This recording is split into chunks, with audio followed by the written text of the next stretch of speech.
고린도후서 10장부터 사도 바울은 고린도 교회에서 자기를 겨냥한 여러 가지 비난에 응수하고 있습니다. 그를 비난한 자들은 본래 고린도 교회에 있던 자들이 아니고 중간에 들어온 자들인데 그들 때문에 바울과 고린도 교회의 관계가 악화되었습니다. 그들은 기독교인이 된 유대인들로서 바울의 권위에 도전하며 사도들로 자처하는 선교사들이었습니다. 고린도 교회에서의 바울에 대한 비난은 주로 그의 외모에 관한 것이었습니다. 그의 외모는 권위도 없고 또 말도 잘 할 줄 모른다는 것입니다. 바울 자신이 고린도 교회 사람들이 자기에 대해서 어떻게 말하는지에 관해 이렇게 쓰고 있습니다.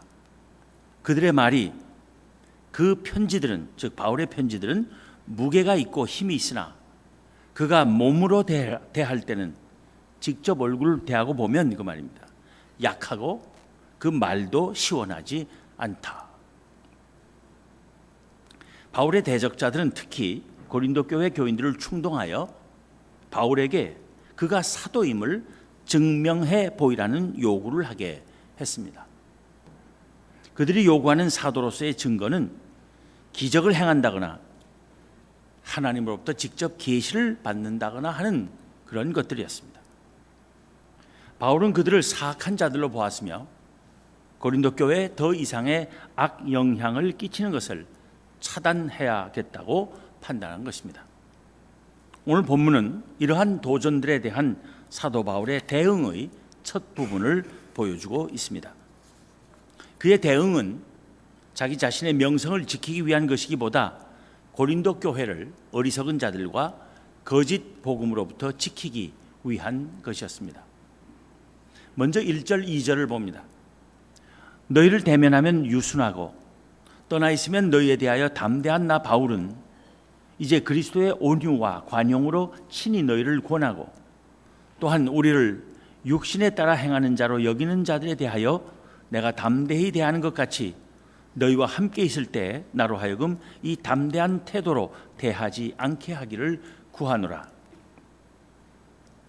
사도 바울은 여기서 그가 고린도 교회 신자들을 대할 때는 그리스도의 온유와 관용으로 대하기를 원한다는 그의 기본적인 바람을 밝히고 있습니다.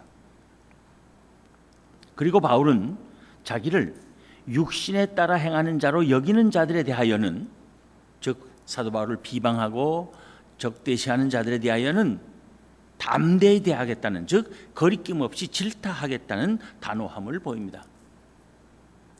그러니 고린도 교회 교인들이 그를 비방하며 대적하는 자들에게 현혹되어 그들과 함께 자기로부터 질타의 대상이 되지 않기를 바란다는 경고도 함께 보낸 것입니다.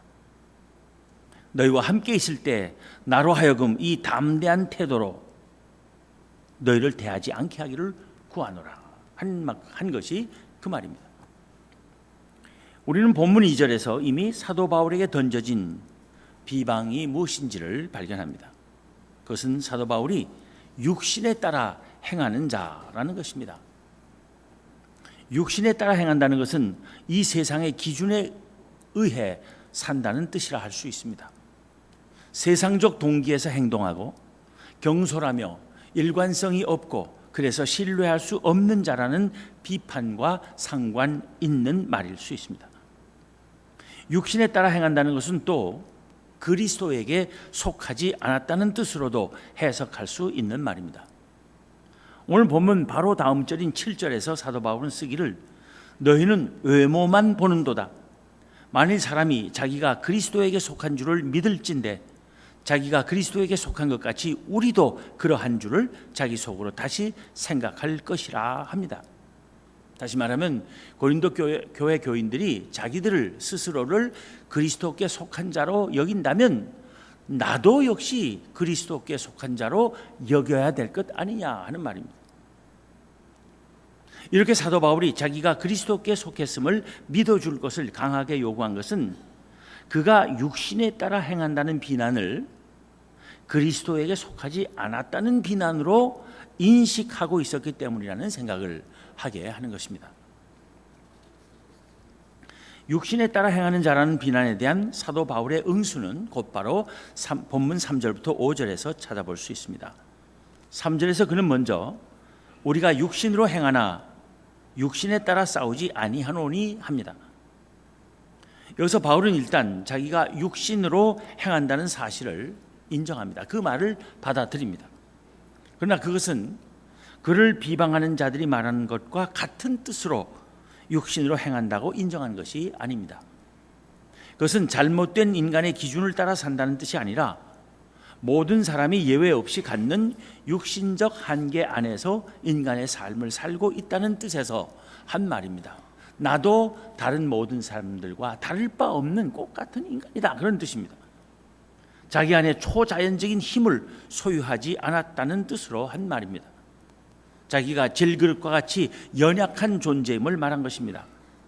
그가 신체적 연약함과 육체의 가시를 안고 살고 있다는 뜻으로 육신으로 행한다고 쓴 것입니다. 일단 자기 자신의 육체의 연약함을 인정한 사도 바울은 곧이어 공격적인 응수로 돌아섭니다. 우리가 육신으로 행하나 육신에 따라 싸우지 아니하노니 한 것입니다. 육신에 따라 싸운다는 것은 무슨 뜻이겠습니까? 하나님의 능력이 아닌 인간적인 수단을 의지하여 싸운다는 것입니다. 승리하기 위하여는 수치스러운 수단도 동원하여 싸운다는 뜻입니다. 따라서 사도 바울이 육신에 따라 싸우지 아니하노라 한 것은 이기기 위하여 속임수나 교활한 방법을 사용하지 않는다는 뜻입니다. 오직 하나님의 방법으로 싸운다는 것입니다. 하나님께서 주시는 무기만을 가지고 싸운다는 것입니다. 사도 바울은 자기가 싸우는 방법이 하나님께서 주시는 무기를 가지고 하나님의 방식으로 싸우는 것이라고 하지만 싸움 자체를 이해하는 데 있어서는 실제 군대 간의 전투 장면과 전투의 전개 방법을 생생하게 머릿속에 그리고 있었던 것 같습니다. 전투라는 것이 대항하는 적진을 무너뜨리고 적군들을 포로로 잡으며 항복을 받아내는 것임을 사도 바울은 정확하게 이해하고 있음을 보여줍니다. 본문 4절 5절에서 우리의 싸우는 무기는 육신에 속한 것이 아니요 오직 어떤 견고한 진도 무너뜨리는 하나님의 능력이라. 모든 이론을 무너뜨리며 하나님의 아는 것을 대적하여 높아진 것을 다 무너뜨리고 모든 생각을 사로잡아 그리스도에게 복종하게 하니 한 데서 알 수 있습니다. 어떤 견고한 진도 무너뜨린다 한 말이나 모든 생각을 사로잡는다 하는 말이나 그리스도에게 복종하게 한다는 말은 모두 전투에서의 승리와 연관되어 쓰이는 말들입니다. 사도 바울은 자기를 비방하는 대적들과의 싸움의 본질이 무엇이며 어떻게 싸워야 할지를 그가 이해한 군대의 전투를 비유삼아 분명하게 알고 있었던 것입니다. 바울은 그를 대적하는 그 어떤 적들도 다 무너뜨릴 수 있고 그가 전하는 복음을 대적하는 그 어떤 세상의 사상도 다 무릎 꿇게 할 수 있으며 모든 것은 예수 그리스도에게 복종하지 않을 수 없다는 확신에 차 있었던 것입니다. 그런데 전투는 맨손으로 하는 것이 아닙니다. 무기가 있어야 합니다. 적보다 우수한 무기를 가져야 승리할 가능성이 높은 것입니다. 사도 바울이 어떤 견고한 진도 무너뜨리며 모든 생각을 사로잡아 그리스도에게 복종하게 할 수 있는 무기라고 확신한 것이 과연 무엇이겠습니까? 바울은 본문 4절에서 말합니다. 우리의 싸우는 무기는 육신에 속한 것이 아니요 오직 어떤 견고한 진도 무너뜨리는 하나님의 능력이라. 사도 바울은 그의 대적들이 육신에 속한 것을 무기 삼아 그에게 도전해오고 싸움을 거는데 반해 자기의 무기는 오직 하나님의 능력이라고 선언한 것입니다. 바울의 대적들이 사용하던 육신에 속한 무기는 어떤 것입니까? 예를 들면 수사학이나 웅변술 같은 것입니다.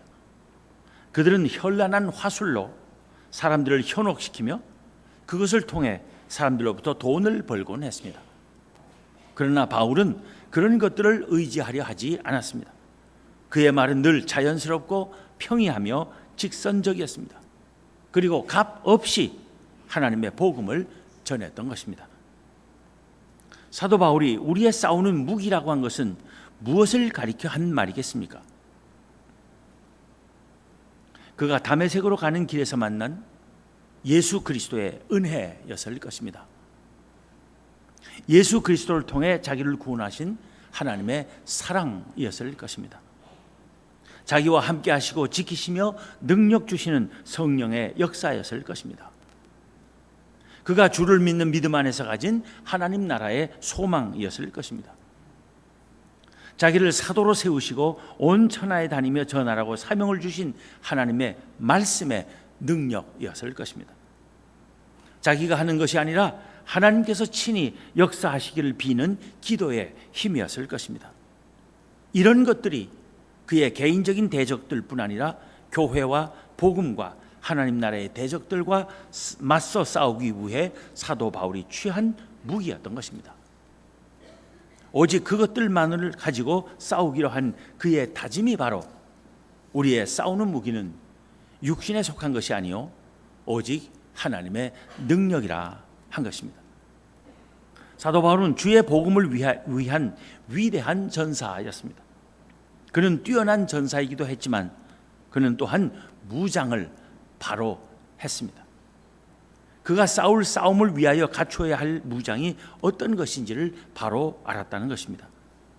그가 취한 무기들이야말로 그 어떤 견고한 진도 무너뜨릴 수 있는 것들이었습니다. 하나님을 아는 것을 대적하는 세상의 모든 이론을 무너뜨리고 모든 생각을 사로잡아 그리스도에게 복종시킬 수 있는 무기였습니다. 그런 무기를 사용하는 것은 곧 하나님의 능력을 의지하는 것입니다. 하나님께서 친히 싸우시게 하는 것입니다. 그러기에 승리가 확실한 것입니다. 세상의 그 누구도 그 무엇도 하나님의 능력으로 싸우는 백성을 이길 수는 없기 때문입니다. 하나님을 아는 일과 하나님을 아는 지식에 맞서며 그 앞에서 스스로를 자랑하고 그보다 더 높게 스스로를 높이는 세상의 그 어떤 것이라 할지라도 하나님의 능력과의 싸움에서 이길 수는 없는 것입니다. 사도 바울은 그 진리를 간파하고 외친 것입니다. 우리의 싸우는 무기는 육신에 속한 것이 아니요 오직 어떤 견고한 진도 무너뜨리는 하나님의 능력이라. 모든 이론을 무너뜨리며 하나님 아는 것을 대적하여 높아진 것을 다 무너뜨리고 모든 생각을 사로잡아 그리스도에게 복종하게 한다고 한 것입니다. 높아진 것이라는 것은 바울을 적대하는 자들의 거짓 지혜와 교묘한 논리일 것입니다. 거짓 지혜는 십자가의 지혜를 부인하는 모든 세상의 지혜를 가리킵니다. 그러나 세상의 그 어떤 지혜와 논리도 하나님의 지혜와 능력을 이길 수 없음을 사도 바울은 이미 고린도전서 1장 18절 이하에서 그리고 2장에서 천명한 바 있습니다. 긴 본문이지만은 오늘 본문 말씀과 잘 맞는 말씀이기 때문에 다시 한번 읽도록 하겠습니다. 길지만은 뺄 문장이 거의 없습니다. 중간에 한두 문장만 생략하고 전체를 한번 읽어보도록 하겠습니다. 고린도전서 1장 18절부터 2장까지의 말씀입니다.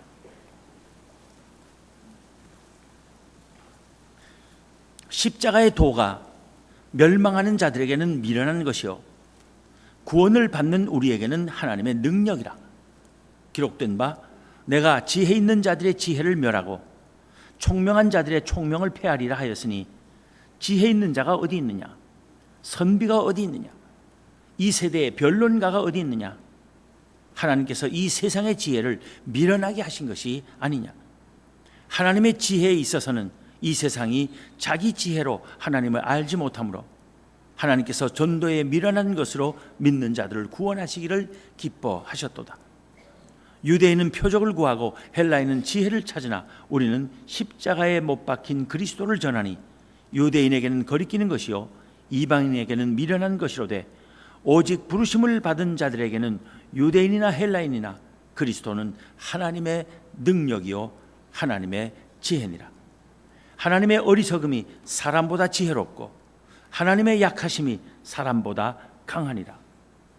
형제들아, 내가 너희에게 나아가 하나님의 증거를 전할 때 말과 지혜의 아름다운 것으로 아니하였나니 내가 너희 중에서 예수 그리스도와 그가 십자가에 못 박히신 것 외에는 아무것도 알지 아니하기로 작정하였습니다. 내가 너희 가운데 거할 때에 약하고 두려워하고 심히 떨었노라. 내 말과 내 전도함이 설득력 있는 지혜의 말로 하지 아니하고 다만 성령의 나타나심과 능력으로 하여 너의 믿음이 사람의 지혜에 있지 아니하고 다만 하나님의 능력에 있게 하려 하였노라. 그러나 우리가 온전한 자들 중에서는 지혜를 말하노니 이는 이 세상의 지혜가 아니요 또 이 세상에서 없어질 통치자들의 지혜도 아니요 오직 은밀한 가운데 있는 하나님의 지혜를 말하는 것으로서 곧 감춰졌던 것인데 하나님이 우리의 영광을 위하여 만세전에 미리 정하신 것이라. 오직 하나님이 성령으로 이것을 우리에게 보이셨으니 성령은 모든 것 곧 하나님의 깊은 것까지도 통달하시느니라. 우리가 세상의 영을 받지 아니하고 오직 하나님으로부터 온 영을 받았으니 이는 우리로 하여금 하나님께서 우리에게 은혜로 주신 것들을 알게 하려 하심이라. 우리가 이것을 말하거니와 사람의 지혜가 가르친 말로 아니하고 오직 성령께서 가르치신 것으로 하니 영적인 일은 영적인 것으로 분별하느니라. 사도 바울뿐 아니라 우리 모두는 하나님의 군사들입니다. 우리에게도 싸워야 할 싸움이 있습니다. 반기독교 세력들이 창궐하며 이단들이 범람하는 오늘날 우리의 싸움은 더 절박하며 치열할 수밖에 없습니다. 우리는 이 싸움을 피할 수 없습니다. 싸워야 합니다. 그러기 위하여 무장을 하여야 합니다. 무장은 바르게 해야 하고 완벽하게 해야 합니다. 마귀의 계략이 날로 교묘해지고 그의 공격이 날로 더욱 악랄해지기 때문에 우리의 무장도 날로 더욱 튼튼해지지 않으면 안 되는 것입니다. 사도 바울이 에베소서 6장 10절부터 18절에서 쓴 것은 주님 오시는 그날까지 하나님의 군사된 우리가 분명히 마음에 새기고 힘써 지켜야 할 신앙의 좌우명입니다. 너희가 주 안에서와 그의 힘의 능력으로 강건하여지고 마귀의 간계를 능히 대적하기 위하여 하나님의 전신갑주를 입으라. 우리의 씨름은 혈과 육을 상대하는 것이 아니요 통치자들과 권세들과 이 어둠의 세상 주관자들과 하늘에 있는 악의 영들을 상대함이라. 그러므로 하나님의 전신갑주를 취하라. 이는 악한 날에 너희가 능히 대적하고 모든 일을 행한 후에 서기 위함이라. 그런즉 서서 진리로 너희 허리띠를 띠고 의의 호심경을 붙이고 평안의 복음이 준비한 것으로 신을 신고 모든 것 위에 믿음의 방패를 가지고 이로써 능히 악한 자의 모든 불화살을 소멸하고 구원의 투구와 성령의 검 곧 하나님의 말씀을 가지라. 모든 기도와 간구를 하되 항상 성령 안에서 기도하고 이를 위하여 깨어 구하기를 항상 힘쓰며 여러 성도를 위하여 구하라. 이 하나님이 주시는 전신갑주, 즉 하나님의 능력으로 우리에게 주어진 영적 전쟁, 오늘의 믿음의 싸움을 싸워 승리하는 우리 모두가 되기를 기원합니다. 기도하겠습니다.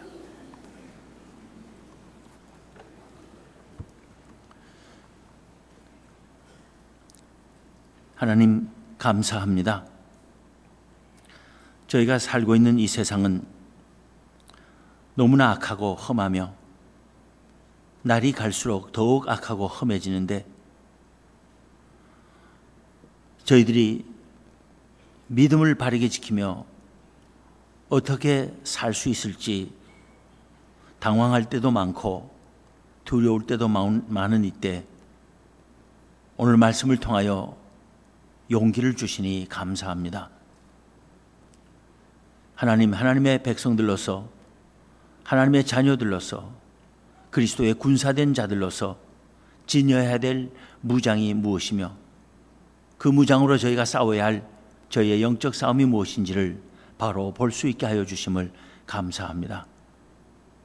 하나님, 저희들을 하나님 나라의 백성들로 삼아주시고 복음의 군사들이 되게 하여 주셨사오니 이에 합당한 무장을 날마다 튼튼히 할 수 있는 저희가 되게 하여 주시옵소서. 세상의 공격과 유혹에 넘어가지 않는 저희들 되게 하여 주시옵소서. 오히려 세상의 모든 도전을 물리치고 세상의 모든 그 자랑거리를 예수 그리스도 앞에 무릎 꿇릴 수 있는 주의 사람들 되게 하여 주시기를 원합니다. 그 일을 위하여 더욱더 말씀에 힘쓰며 기도에 힘쓰며 성령의 역사의 인도하심 아래 거하기를 힘쓰는 저희 모두가 되게 하여 주시옵소서. 우리 주님 예수 그리스도 이름으로 기도하옵나이다. 아멘.